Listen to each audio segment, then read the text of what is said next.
We're walking each other home, walking each other home, through the joy and through the unknown.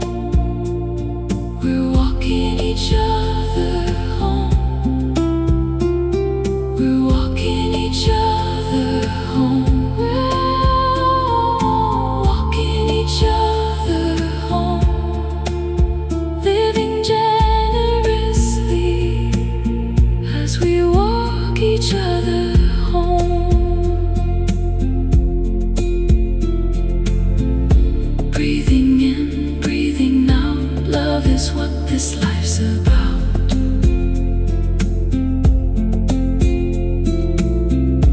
No one higher, no one less, only hearts remembering, yes. Be here now, be here now. I'm thankful to be with all of you today.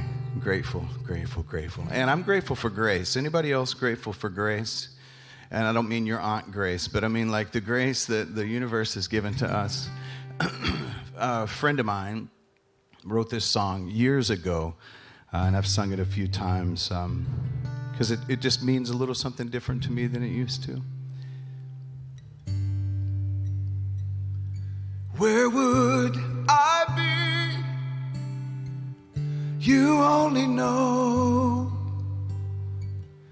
I'm glad you see through eyes of love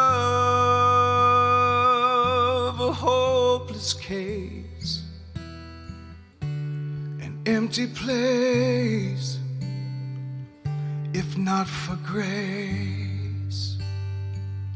Where would I be? You only know.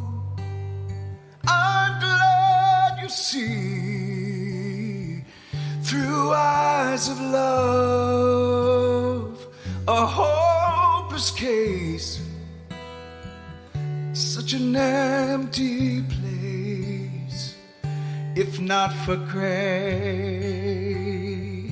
Amazing grace, how sweet the sound. I once was lost, but now I'm found. A hopeless case, an empty place, if not for grace. Amazing grace, how sweet the sound. I used to feel lost, sometimes I still do, but now I'm found. A hopeless case, an empty place, if not for grace. And you are the love of my life. You are the hope that I cling to. You mean more than this world to me. I wouldn't trade you for silver and gold. I wouldn't trade you for riches untold. You are my everything. You are,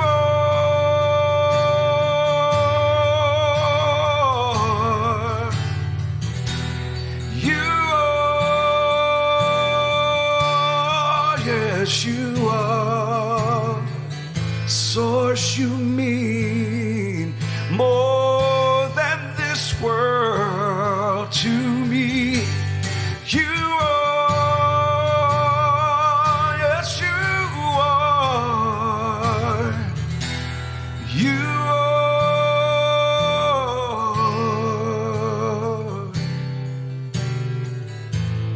You are.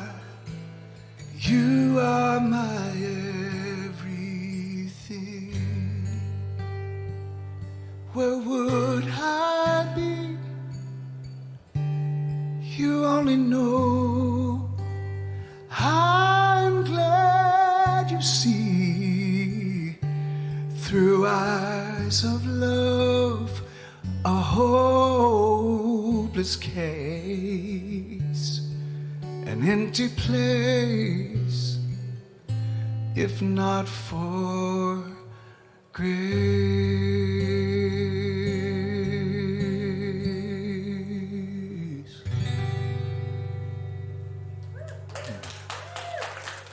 Thank you. Reverend Carey, tell us what's going on. Morning, family. Okay, so we have Wednesday evening meditation with Reiki here in this space every Wednesday at 6 p.m. I do not know the facilitator, so I will make sure to post that on our social media and get it out to you by newsletter. But I would invite you to join us and be a part of our Wednesday meditation. Mickey, do you know who it is? Oh, it is Don Cooper. Thank you, Mickey. Oh my goodness. So I'm not sure if a lot of you know who Don Cooper is. He used to lead meditations when we were at original 4th Street location.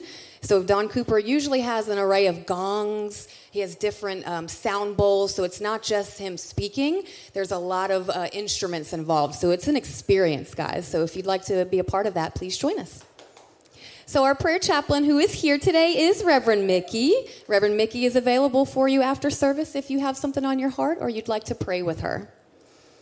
So speaking of our spiritual support team, I just want to remind everyone we do have our Heart of Care forms at the back at the table that is as you exit the lobby. This Heart of Care form is not just for yourself, but if there's someone that you know of who could use prayer, who could use some lifting up by our spiritual support team, just fill that out and drop it in the prayer box, and I'll make sure that gets to the right people.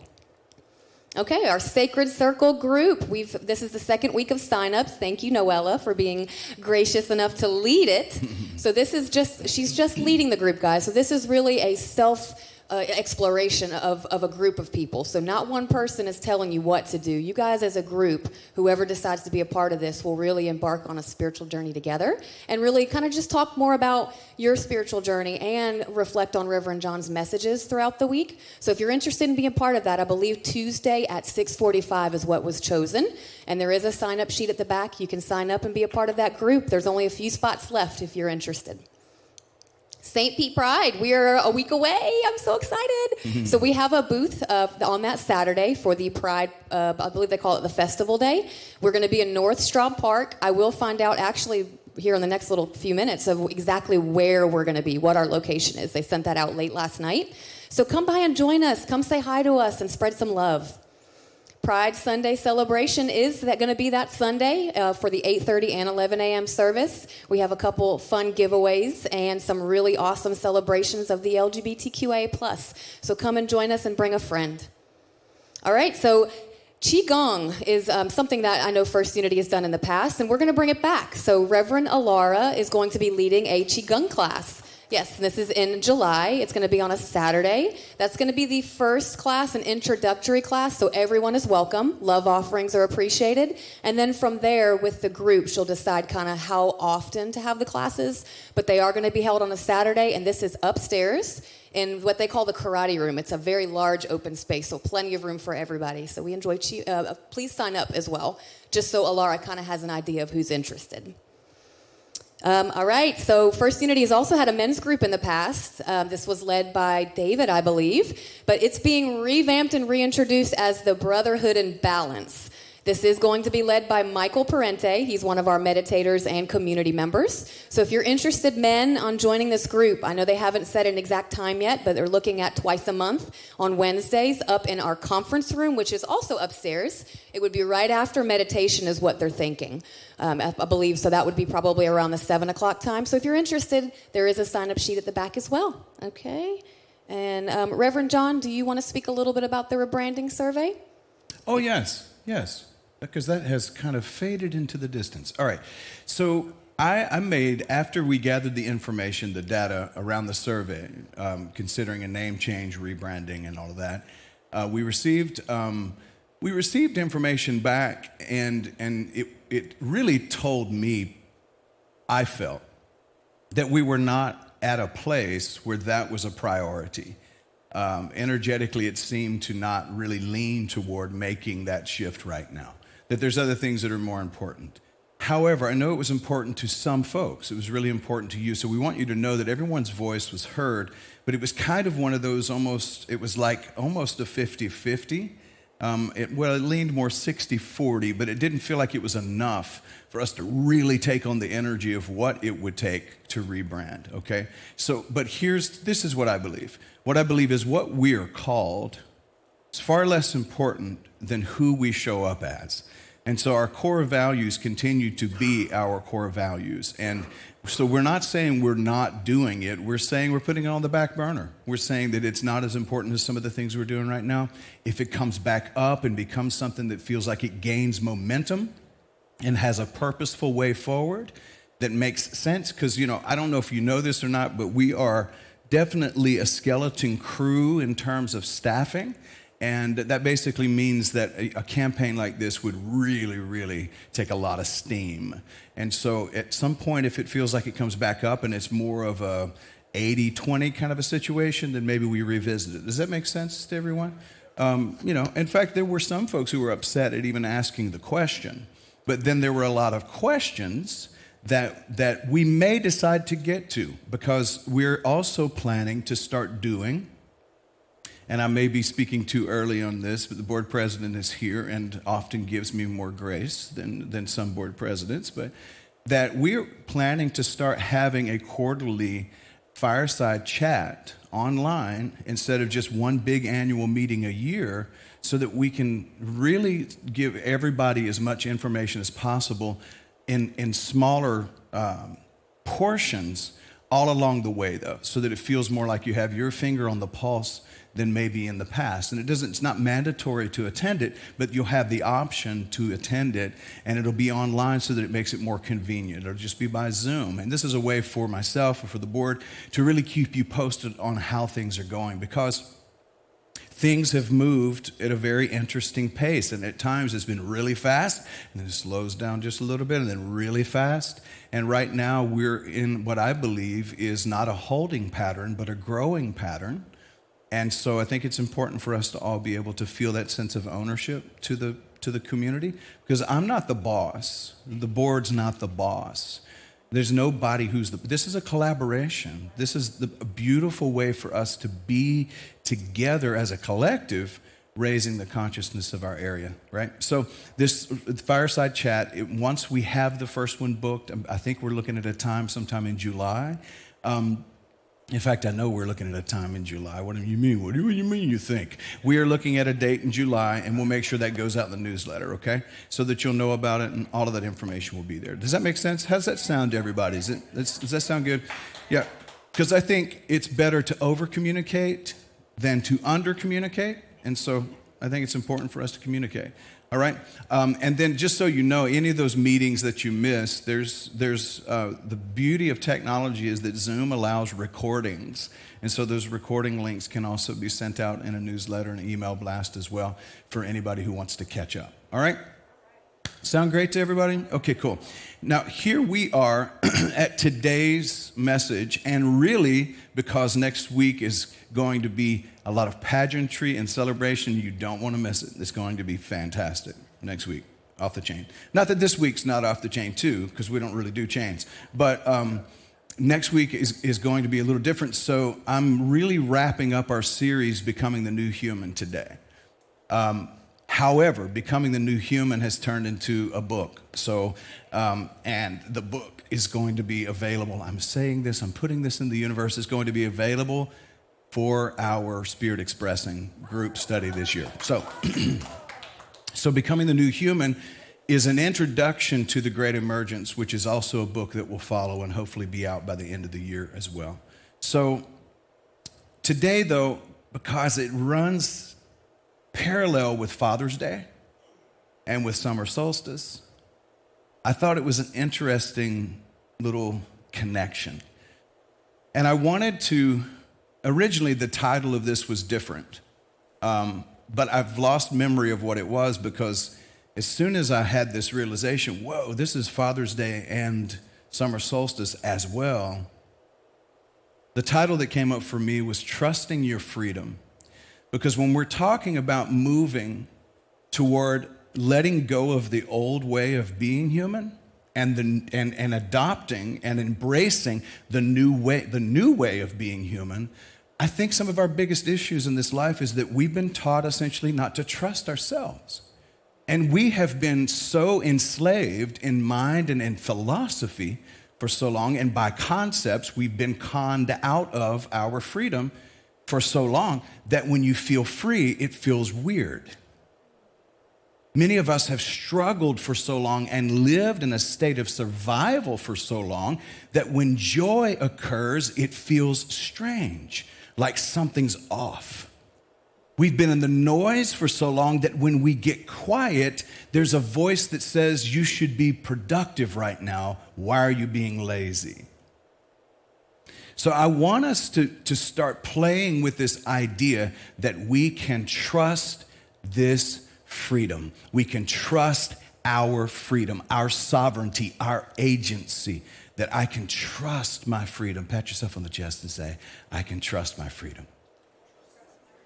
So the core theme today is freedom begins, check this out, when survival is no longer running your life.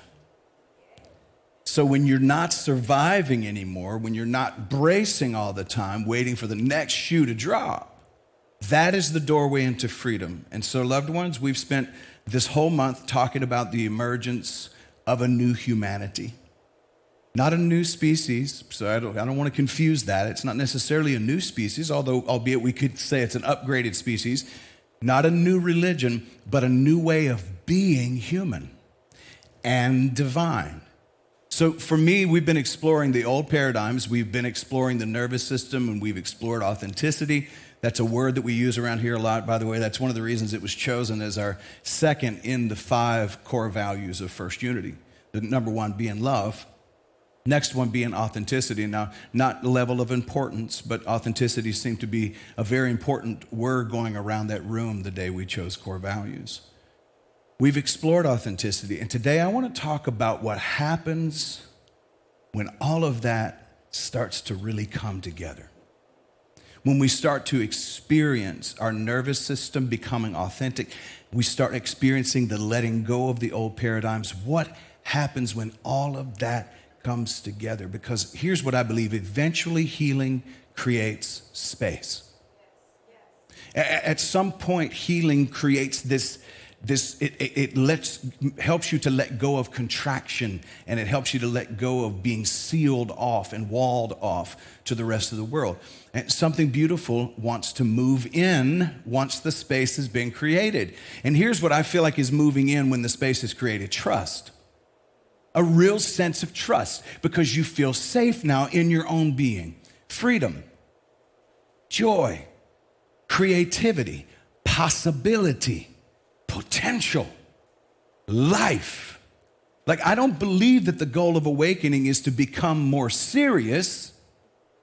Let me clear that up. Because when we're talking about being more human or the new human, it's not the new human being more serious. Please don't. It's the goal of awakening is to become more fully alive, to become more true to you, to the point that you are actually free and you act like it. Because there's some people who say, I have freedom, but their face don't know it. And their actions don't, and the way they move through life doesn't seem to know it. You know, it's like I used to say in the church I grew up in, we would say, the joy of the Lord is my strength. And I would say, when I was preaching in the old church days, I would say, well, if your soul knows it, then your face ought to shows it. Because some of y'all look like you've been baptized in vinegar, is what I used to say. I'm not saying that to y'all. That's what I used to say to them. But see, there's a difference in serious and alive. The new human isn't trying to become perfect. The new human's not trying to perform. The new human's not pretending so that they can fit in. The new human is becoming more available. There's space, so there's more availability. I'm available to what? Available to life. Available to wonder. Available to love. Available to joy. Available to your own unique expression of the divine in this planet. Now, it's not lost on me that this is Father's Day, and it's also summer solstice. So before we continue today, happy Father's Day to everybody. And I know fathers can hold the Father's Day experience can hold a lot.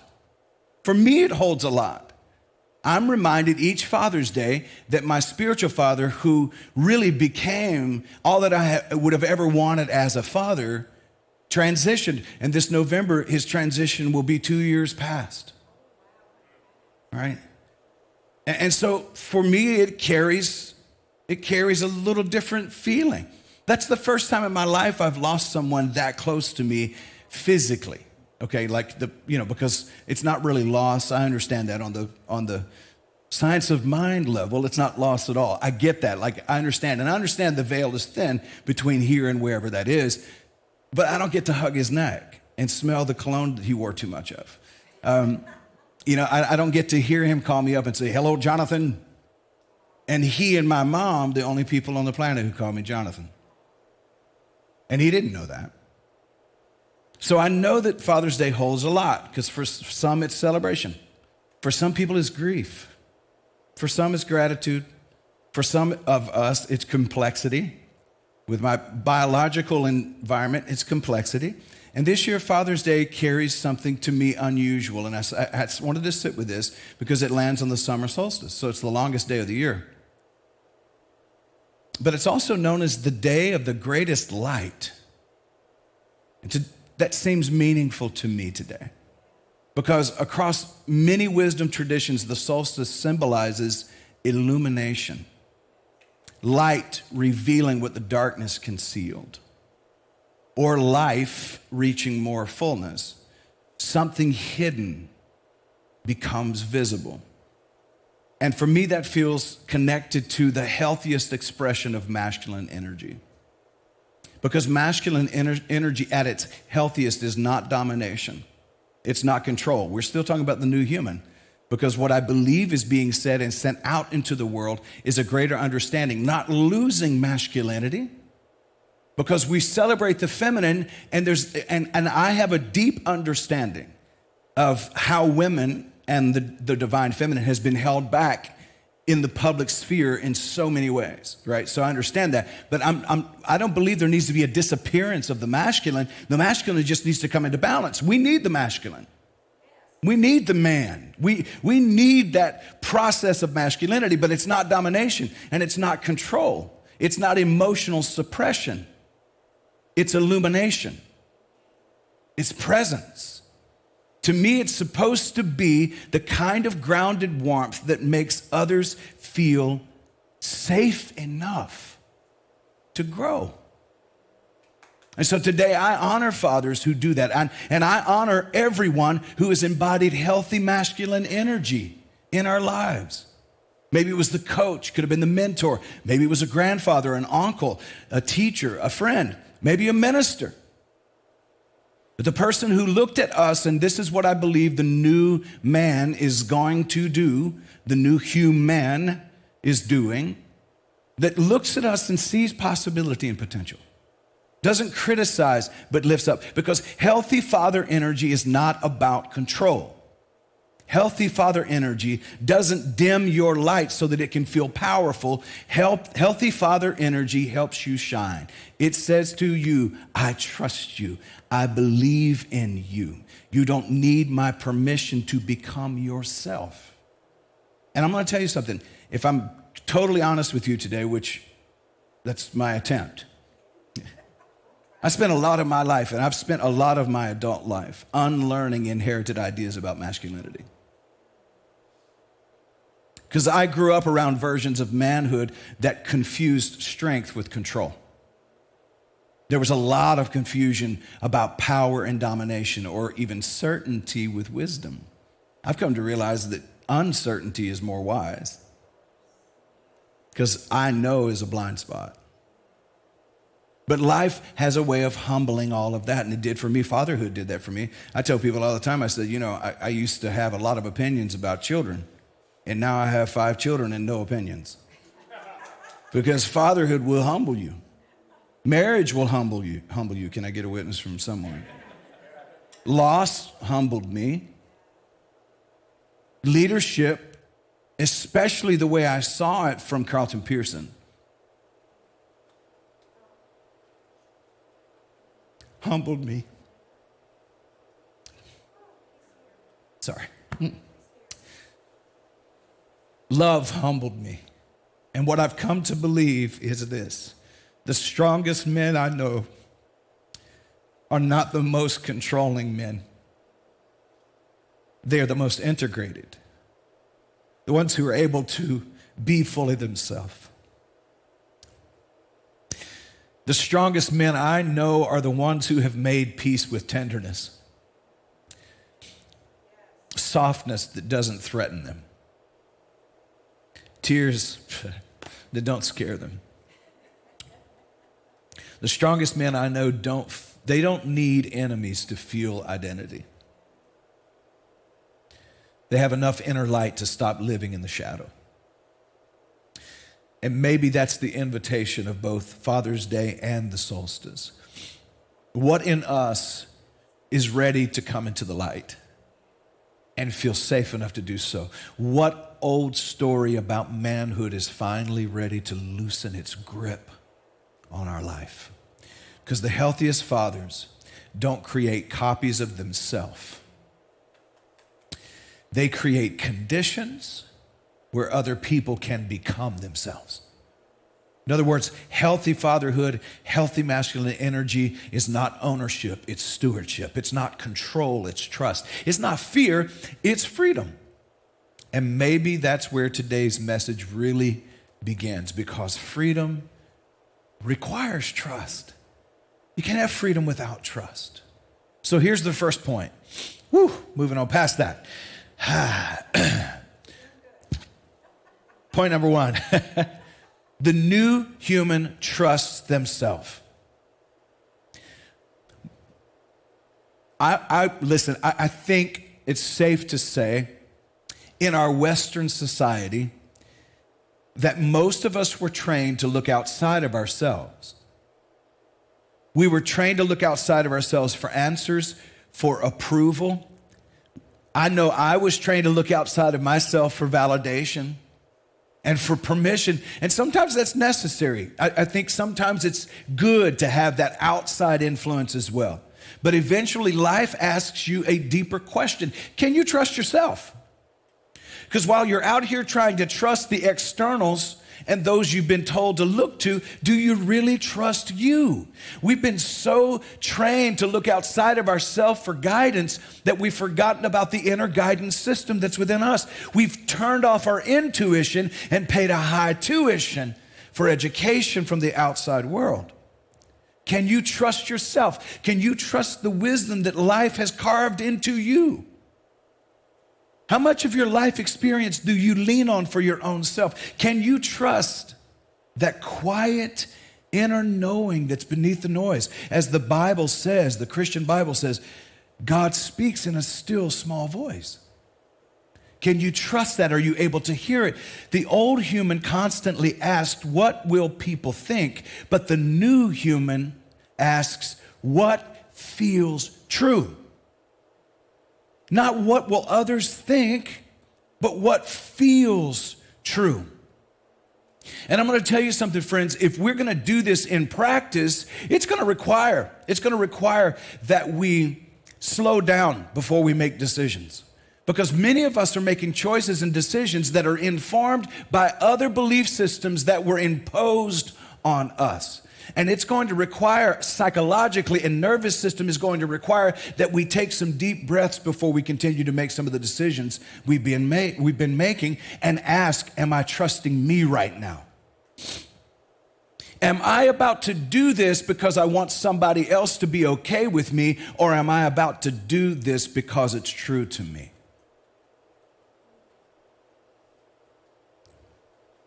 That's what I'm asking myself about everything I do in this life. You know how many people say to me still to this day, John, I don't understand why you're doing this kind of work when you could be a professional singer. Why would, because to them, they feel like it's obvious that that's who I should be, is that I should be touring and singing. And I have to tell them, I go, look, that's become the PS of my life. I'm passionately drawn toward what I do currently. When I am not worn out by doing this. This is not work for me. But I have sometimes doubted because I hear those voices, and I have to remind myself what feels true to me matters more than what you perceive I should be. What feels true to you will always matter more than anyone else's idea of what you should be. So let's be honest, trusting yourself is a little hard when you were raised to doubt yourself. Trusting yourself can be a challenge when your authenticity has cost you love. Although I would say I don't know that it costs you love, because anybody who doesn't allow you to be your authentic self, or they're not okay with you being your authentic self, I'm not sure if they love you. But trusting yourself is hard if approval became your survival, because that became the habit. But freedom begins the moment that I stop abandoning myself. Folks, what I'm telling us, I know is not easy, because I've exercised it in my own life this year, and I've had people who won't speak to me now. And there's been a portion of me that has wanted to go back and reconcile with them, do anything I could to, you know what I'm saying? Like, you know, because you say the thing sometimes, and then they're like, okay, that's fine. They walk off, and you're like, no, come on, baby. I was just joking. We can work this out. Come on back. You ever done that before in a relationship where you speak your truth, and then they walk away, and there's something in you saying you need to go do anything you can to reconcile with them? Let me tell you something. Forgiveness happens in the heart. Reconciliation happens in a relationship. And if you don't have a relationship with someone that is of value enough that they love you and they accept you for who you are, that's not a relationship you need to be in, because those kinds of relationships are not built on honesty. Now, I'm not saying be ticked off at them and mad at them and hate them. No, please don't do that, because then you're giving room to negative energy to pull you down. But allow them to go. And be able to say, I understand that where I'm at currently on my journey doesn't work for you. At some point, maybe it will, maybe it won't. I'm going to continue to grow anyway. Love you, and I get it, but this is where I stand. That's not going to work for me, are some of the best words you'll ever say in your life. That doesn't work for me. But it's not easy when you have been taught to not trust yourself. Now listen, trusting yourself doesn't mean you're always going to get it right. Come on. That doesn't mean you're going to get it right. It means that your inner knowing becomes louder than your old conditioning. That's what trusting yourself means. Not that you're going to get it right every time. That's why one of the reasons that I go in sometimes into a close, intense moment of fellowship, because I don't call them fights. Carrie and I have never had a fight the entire time but we've had close, intense moments of fellowship. I like to try to go into those conversations with saying, now what I'm about to say to you, I understand, are based on my perceptions and my feelings. And I'm not saying they're right or right for you, but this is how that made me feel. And then proceed to be honest. I believe when we do that, when we're not setting out to hurt someone's feelings, if their feelings are hurt, that's on them. That doesn't mean that I'm mean to them. If I realize that somebody has been hurt, it's okay for me to say, I'm sorry that how I feel offends you or seems to hurt you. That's not my intention. But I'm also not going to do cleanup on an aisle that's in their own perception. Allow them to be who they are authentically, while you don't abandon your authenticity as well. Now, if I can move from the place where I'm no longer trusting myself to trusting myself, knowing that I'm not going to get it right every time, but I'm going to hear the inner knowing louder than the old conditioning, that's real freedom. And let me point something out. Jesus said this. He said, you cannot come into the kingdom of God unless you come like a child. And so many people thought he meant be childish. That's not what he meant. He didn't mean be childish. He meant come with the ability to have wonder and awe and openness. So think about children for just a moment. Kids don't need coaching on wonder. They don't need a seminar on imagination. I love how kids dance before they know whether they're good at dancing or not. Now, this is what I'm talking about, a reset and trusting yourself. If you want to see how to trust yourself, watch kids. Dance before they know whether they look good dancing or not. They sing before they care about who's listening.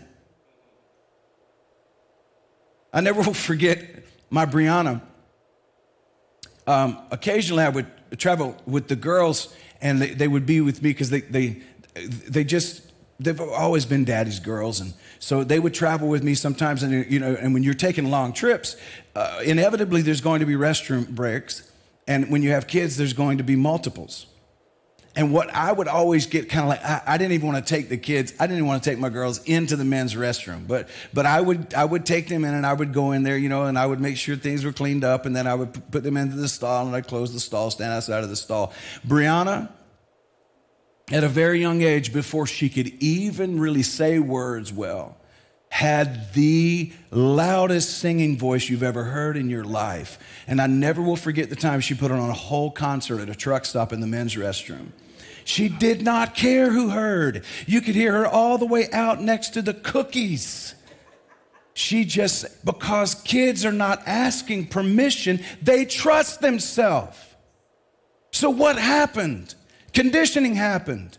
Limitation happened. Trauma often happened. Somewhere along the way, many of us become self-conscious, and we start performing, we start editing, we start perfecting instead of living in trust. We learn to trade our spontaneity for approval. Please think about that line for a moment. Let me say that again. We learn to trade spontaneity for approval.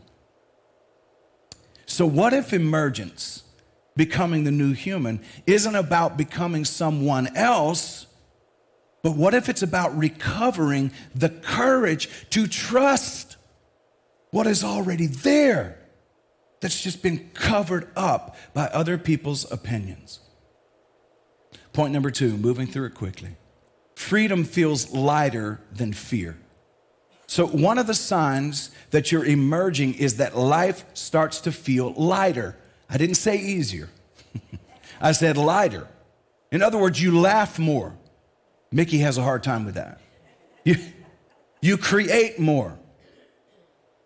You start to worry less about performing because you're not even concerned about who's watching. You're going to spend less time proving yourself. Some of us, if we just did that, we would relieve ourselves of exhaustion. Some of us still trying to prove ourselves to our dad or to our mom, still trying to get approval from somebody in our life. You stop carrying responsibility that was never yours to carry.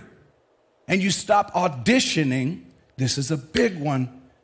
You stop auditioning for belonging. You don't have to audition for your own play. You already belong. You stop asking everyone for permission to be you. Let me tell you something. The hardest thing we ever do is try to be someone else. The easiest thing you'll ever do is to be you. There's no effort in being you. Freedom is not doing whatever you want, because some people think that's what freedom is. It's not doing whatever you want. Freedom is no longer being owned by fear. That's what freedom is. It's not that I can just do everything. When we talk about freedom this way, there's people who say, because people actually have said this about me, they've said, John Scott gives people a license to sin. I said, well, first of all, people are sinning without a license. I ain't giving people a license to sin, because when I'm talking about freedom, I'm not talking about doing whatever you want. I'm talking about no longer being owned by fear. See, the old human says, what if it goes wrong? But the new human says, what if it goes beautifully? Can you see the difference in that? It's not just a positivity thing. You're not just changing your thoughts. You're changing your nervous system through trust. You're not saying anymore, what if what it is I feel most passionate about goes wrong? You're saying, what if it goes beautifully?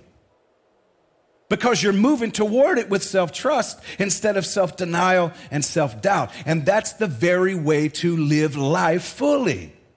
But here's the thing. If you've lived in survival for a long time, freedom feels weird. It feels strange. Stress can start to feel normal. Anxiety can masquerade as responsibility. And some of us have done that. If you stop and think about your responsibilities and the obligatory life that you've quite possibly been living, you'll realize that anxiety has been masqueraded as responsibility. And that's why we defend it and sometimes justify our exhaustion because I'm being a responsible adult. Peace can feel strangely unfamiliar when your body has spent years bracing for impact.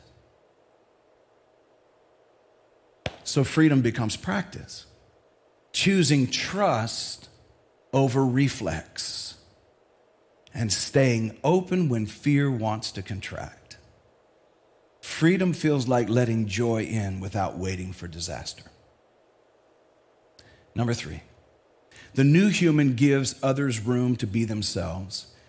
And I would say caveat to that, because you ain't got time to mess with anybody else's business. You're too busy enjoying your own life. So you give space to other people to be themselves. Something remarkable happens when people become free. They stop trying to manage everybody else. When you see somebody who has a control issue, it's because they're so afraid of them being themselves. They're so afraid of their own shadow that they have to control everyone else outside of them. It's a projection of what's going on internally. People who are free stop trying to manage everybody. They stop trying to fix everybody. For God's sakes, we need some folks to get free. They stop trying to convert everybody to their way of being because secure people don't need to control. Secure people create space.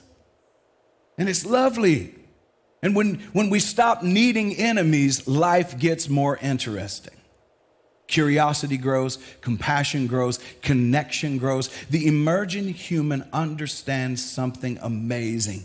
I can be fully myself and allow you to be fully yourself because I am not afraid of myself. I trust myself. And friends, I'm going to tell you something. That is not a small thing, especially in a world that we live in right now that's addicted to tribalism. A world constantly sorting humanity into categories. Us and them, worthy and unworthy, friend and enemy, the in crowd, the out crowd. But the new human becomes less obsessed with being right and more interested in being real. And that's where real community begins. Because community is not about sameness. It's about togetherness. It's about belonging. I recognize the diversity and I see the beauty in it.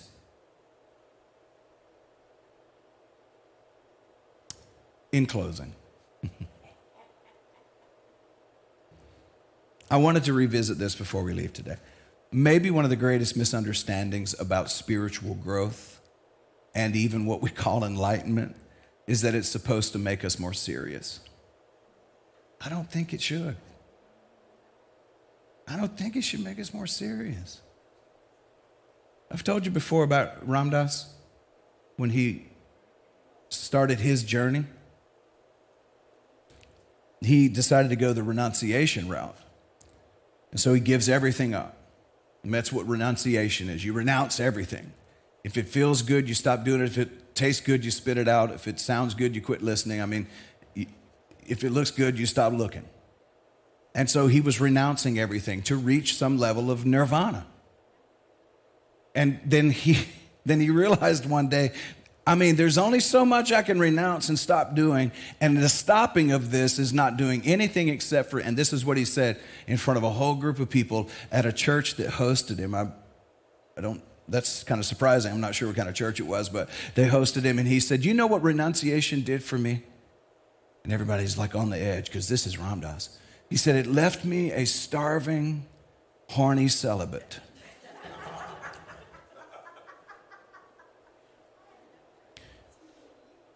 Alan Watts used to say all the time, one of the worst things you can do in your spiritual journey is become serious.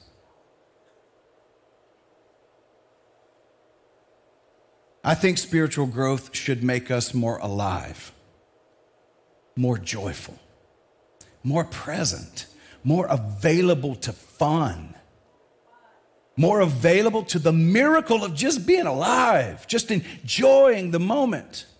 The old human was focused on survival, but the new human is learning how to participate in its own evolution toward freedom. The old human asks, how do I protect myself from life? The new human asks, how do I dance with life? So close that I can feel life cheek to cheek. So take a breath, if you would, or receive it. How about that? Feel that life move through you for free. There's no inflation. Well, you inflated the lungs, but there's no inflation on the air you took in. The gas prices of air have not gone up. Feel that life move through you. Feel what is in you. This coming week, feel what's in you that is still reaching toward life. The dream, that gift, the joy. Trust that. Trust yourself. Trust what's emerging out of you. The struggles that we're having with this emergence is not the emergence itself. It's the old part of us letting go that we're struggling with. Trust yourself. Because you are not becoming less you, you're becoming more you, more the original you, more of who you have always been. And I got to tell you, I think that's really all the great emergence is. You know, when we talk about the great emergence, we're like, oh, what kind of amazing life-changing spiritual wisdom will this person drop on me? I think the great emergence is simple as you just being you. I mean, when I say that, I know that there's something in our heads that go, that's all there is to this. I think, Barb, I think that's all there is to this. I mean, I hate to disappoint you, but it's not like you get season passes to Universal for life. It's although Carrie would love that if anybody knows how that happens. But it's about you being you, because we've all been trained to be someone else. All of us. Even the most caring parents didn't realize what they were doing. Many of us were influenced by the Great Depression. That's what they called it. And it affected, and for many of us, infected our homes and the way the way the people around us were reacting to life. We're so reactive that the reaction energy influenced the way we perceive life. And this is why many of us have settled for the way we do humaning in this country and in this world. And there's a new human emerging that's saying, sorry, I believe there's more to life than this. I believe there's more to life than this. And I'm choosing to be fully me. Humanity finally remembering how beautiful it is to be human. That's the great emergence. That's what it means, I believe, to be spiritual. Super spiritual means you're fully you. That's all it means.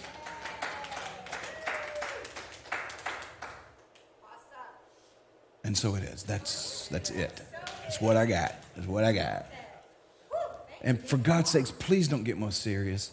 Oh, man. Let's not do that. Let's really, because some of us it's been so long since we really had fun. I mean, I decided to let my hair down so much, it's gone. I think we need to really reconsider how we're doing this life. Our life-work balance is so imbalanced because we take ourselves too seriously. Well, I got to make money. No, you don't. Wait, what? No, there's another way. There has to be another way. I'm not making a living, I'm living. There's a universal principle available to us all. I'm not making a living, I'm living. I don't know, man. Call me weird. That's fine. I've been called that, so that works. But I just believe these principles are true. And I believe that the more alive you are, the more abundance is going to show up in your life. And everything you've ever needed will be supplied. Take just a moment, if you would. Notice the seat beneath you. Consider gently closing your eyes.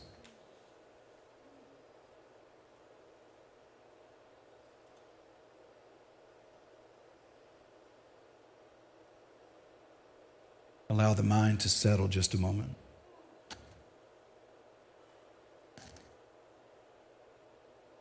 Don't expect the mind to stop thinking. It's like asking the lungs to not breathe. But just let it settle in terms of volume for a moment.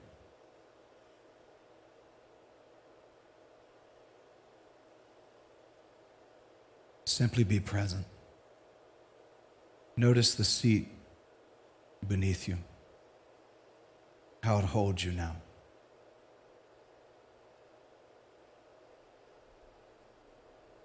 And receive a deep breath in through your nose and feel life surging through you.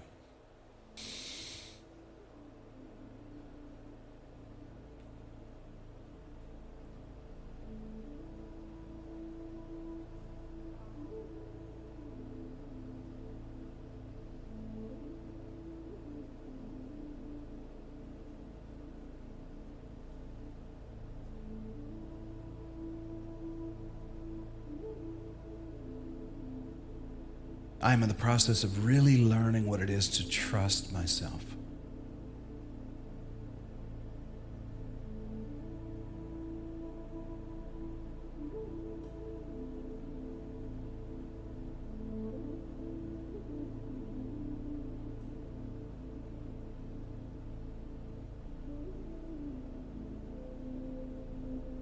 Go ahead and send the message to your nervous system now that you are safe.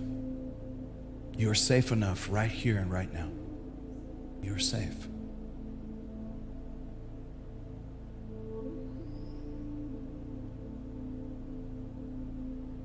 No need to perform. Nothing to fix.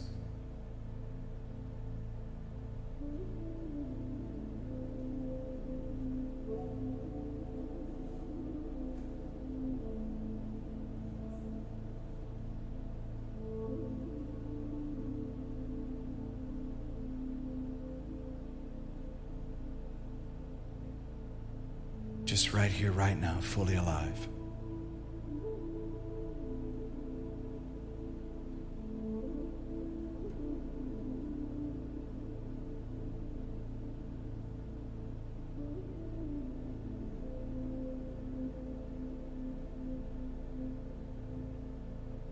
And give yourself permission to start living this life, not from fear, not from performance, but from trust and from presence.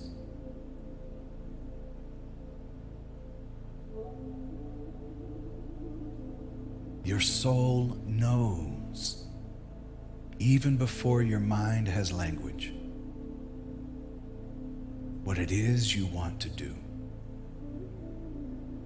I'm learning to trust that. I'm choosing to trust that still small voice.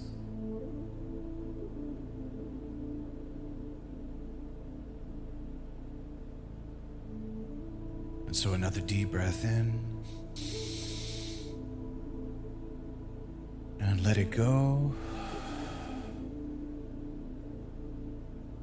And we're going to do another deep breath in through the nose together. And then on the exhale, I want us to let it go. And imagine as you're letting go that you're letting go of the heaviness of performance, the heaviness of trying your best to fit in, letting go of performance, and giving more space to authenticity. So deep breath in and exhale.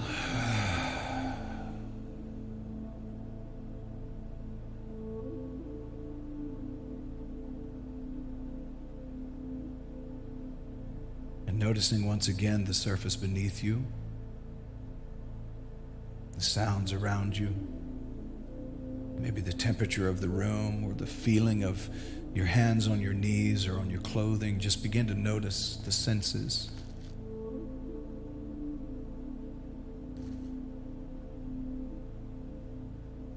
And when you feel comfortable doing so, let those eyes open. Maybe look around and find appreciation, gratitude for others in the space with you, and send some extra love to each person.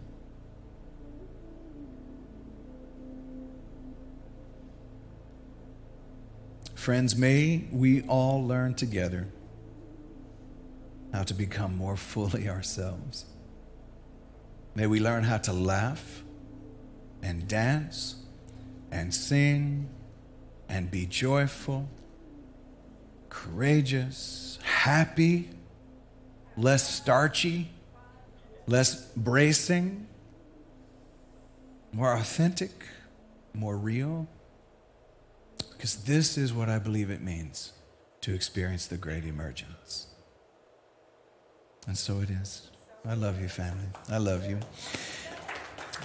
I want to say thank you all for being here today. I was reminded today that it's important to let you know these cards that are in the chairs. You should have one in close proximity to you. On this side, it's ways to connect online. Just so you know, and some of you know this and maybe some of you don't, we have a YouTube channel, a Facebook page where we do follow-up meditations throughout the week. Those meditations, I lead those online at 6:30 a.m. in the morning. For some, that's really early, but then it's archived and it's sitting there online. So I encourage you to visit those pages so that you can locate all of the options. Also, if you feel like the message is worth sending or the service or a song is worth sending to someone else, share that with a friend and let them know. So that's ways to connect. On this side are the ways to give. These are opportunities to support this ministry. And I call it supporting the light that is and seeding that light into the future.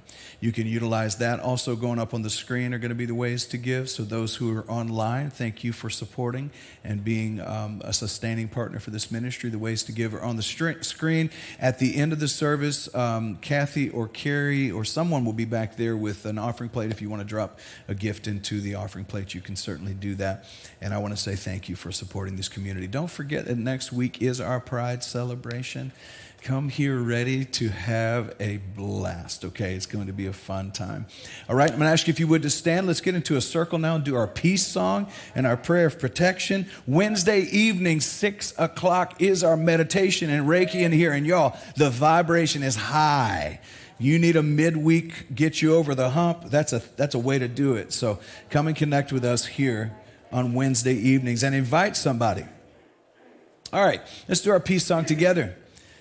Now there is peace on earth, and it has begun with me.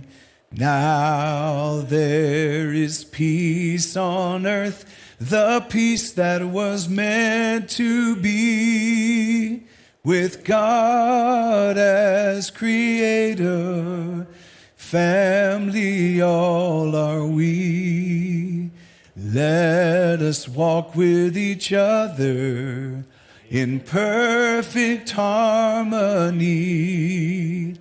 Now there is peace on earth.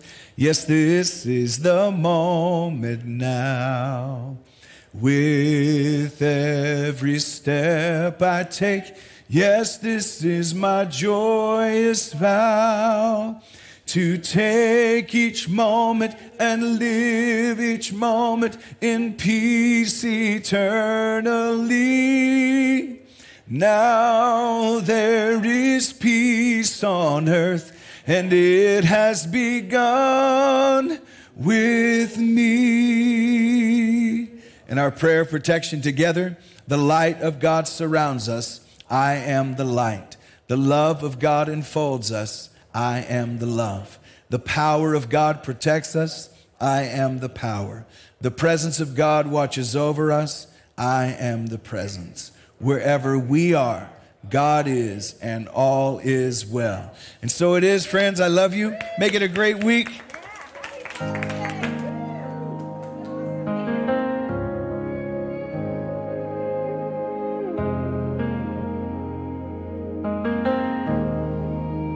Let there be peace on earth, and let it begin with me. Let there be peace on earth, the peace that was meant to be.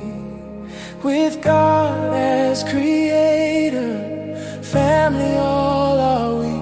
Let us walk with each other in perfect harmony. Let peace begin with me. Let this be the moment now. With every step I take, let this be my joyous vow. To take each moment and live each moment in peace eternally. Let there be peace on earth, and let it begin with me. Let it begin with me. Let it begin with me. It begins with me. I am peace. Let there be peace on earth, and let it begin with me. Let there be peace on earth, the peace that was meant to be.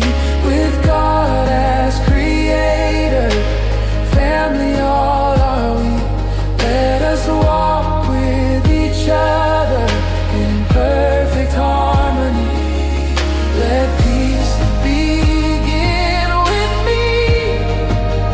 Let this be the moment now. With every step I take, let this be my joyous vow. To take each moment and live each moment in peace eternally. Let there be peace on earth, and let it begin with me. Let it begin with me. Let it begin with me. It begins with me. I am peace. I am peace. I am peace. I am peace. I am peace. To take each moment and live each moment in peace eternally. Now there is peace on earth, and it has begun